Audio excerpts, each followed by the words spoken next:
Sir, 20 आणि 55 या दोन संख्यांचा मसावी किती येतो हे आम्हाला एका शॉर्टकट ट्रिकने सांगाल का? आता बघा, आपल्याला दिलेला प्रश्न काय आहे?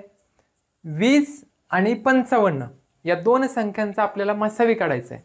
सगळ्यात पहिल्यांदा आपण समजून घेऊ, मसावी म्हणजे काय? महत्तम सामायिक विभाजक. हे महत्तम म्हणजे काय? मोठ्यात मोठा, ज्याला इंग्लिशमध्ये HCF म्हणजे हायेस्ट कॉमन फॅक्टर असं म्हटलं जातं.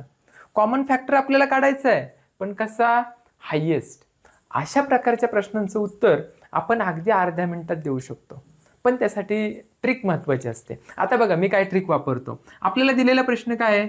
20 आणि 55 या दोन संख्यांचा आपल्याला मसावी काढायचा आहे. अगदी सोपं. काय करायचं तुम्हाला सांगतो. या 20 आणि 55 या दोन संख्यांमधला फरक लक्षात घ्यायचा. लगेच आपल्याला समजून जातं, 55 वजा 20 केलं तर त्यांच्यामधला फरक निघून येतो, तो म्हणजे 35. मग आता ट्रिक काय वापरायची? कसा ओळखायचं याचं मसावी काय आहे, किती आहे? तर काय करायचं, या 20 आणि 55चा मसावी एकतर आलेला फरक असेल किंवा त्या फरकाचे फॅक्टर म्हणजे त्याला भाग जाणाऱ्या प्राईम नंबर्स है ना, त्याला मूळ संख्या म्हणतात. मग बघा, आता 35 हा 20ला भाग जाऊ शकतो का? नाही जाऊ शकत.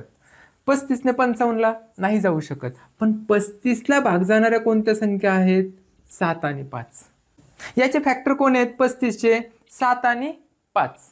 मग याच्यामध्ये शोधायचं आपल्याला, 20ला आणि 55ला भाग जाणाऱ्या 7 आणि 5 याच्यामधला कोणता नंबर आहे जो की दोघांना पण डिवाइड करतो?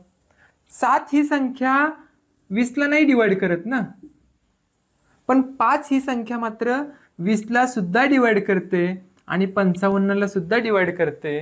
म्हणून 20 आणि 55 या संख्यांचा मसावी किती झाला?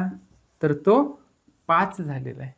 इतकं साध्या आणि सोप्या पद्धतीने आपण अशा प्रकारचे प्रश्न सोडवू शकतो. शशिकांत सर उद्या सायंकाळी 7:30 वाजता अशाच घटकांवरती शिष्यवृत्तीला विचारल्या जाणाऱ्या प्रश्नांवरती संवाद साधणार आहे. तेव्हा याच लिंकला क्लिक करा आणि 7:30 वाजता सर्वजण आवर्जून उपस्थित राहा. मित्रांनो, खाली दिलेल्या लिंकला क्लिक करून नोटिफिकेशन आयकॉनवरती क्लिक करा, जेणेकरून उद्या येणाऱ्या लाईव्ह लिंकची नोटिफिकेशन्स तुम्हाला मिळेल. तोपर्यंत धन्यवाद.